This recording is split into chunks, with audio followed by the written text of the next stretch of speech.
Welcome to the Gentleman's Guide to Gaming and Day 10 of RPG a Day. Day 10's question is, what is the most surprising thing to happen to you in an RPG, or words to that effect? Several surprises have happened to me in the course of RPGs, and I think surprises are good things for the most part. After all, there's nothing worse than a linear plot that the players can predict. It's good when the GM throws a curveball at you that defies your expectations, as long as it doesn't shatter the game or cause unnecessary upset. Surprises are good for making momentum, making points and peaks during the course of a plot.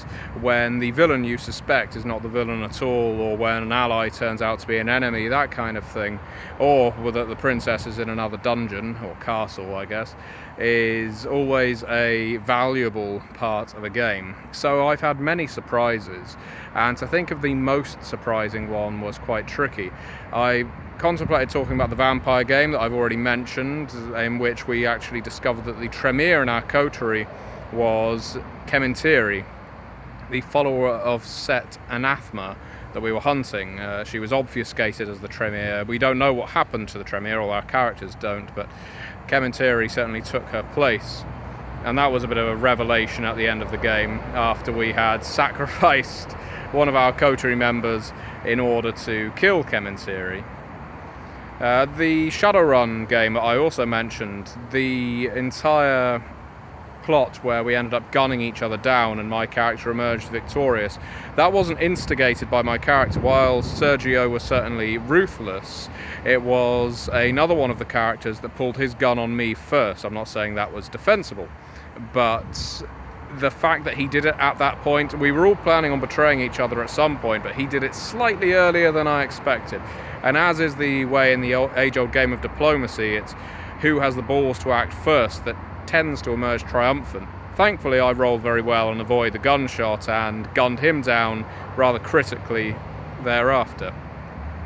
But no, the game I thought about as the most surprising was actually one I ran. And it was most surprising for the players for one of the most innocuous reasons, something I wasn't even trying to conceal. It was a chronicle of Mummy the Curse, and the central conceit of Mummy is that your characters do not remember their past. They do not remember key elements of their lives when they first wake up. In Mummy, you start off with godlike powers, but infantile memory, or demented memory, I guess, and as the chronicle goes on, your memory increases, but your powers reduce.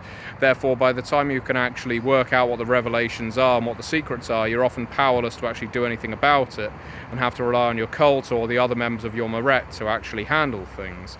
So it's a very interesting inverted game in that respect. And in this chronicle, the players' characters woke up in their communal tomb at the beginning of the game to discover that there was an additional sarcophagus with its door open and its inhabitant gone. And that inhabitant was another mummy within their Moret, but they couldn't remember who this mummy was.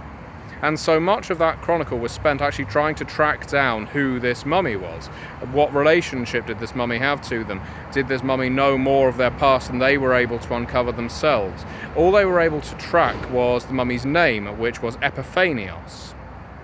And they went along throughout this chronicle just assuming that Epiphanios was a male. And this is what I mean by one of the most innocuous surprises going, because this chronicle lasted a good, I'd say, 10, 12 sessions. It was only about session 9 or 10 that Epiphanios was finally discovered. Epiphanios finally showed up, and Epiphanios was in the form of a female.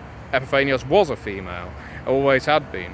And something about the name, and perhaps they were right in the historicity of it, I guess, that the name Epiphanios sounds more male than it does female, but the shock, the surprise on the characters, the players' faces when they realised this mummy was actually a woman rather than a man. For some reason, I don't think I've ever witnessed a greater look of surprise on a party's face, communally. So yeah, that would be it. It sounds incredibly innocuous, but for the group it was a real watershed moment. It was something they just didn't expect whatsoever, and it made them reappraise a whole lot of what Epiphanios had been doing, rightly or wrongly. And yeah, something so simple.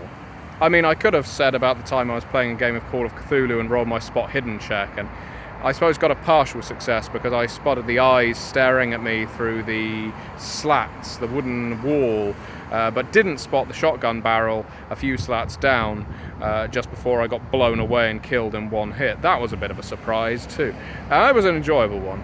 But for me, it was in running the game of Mummy the Curse, and just so many secrets get released in a game of Mummy.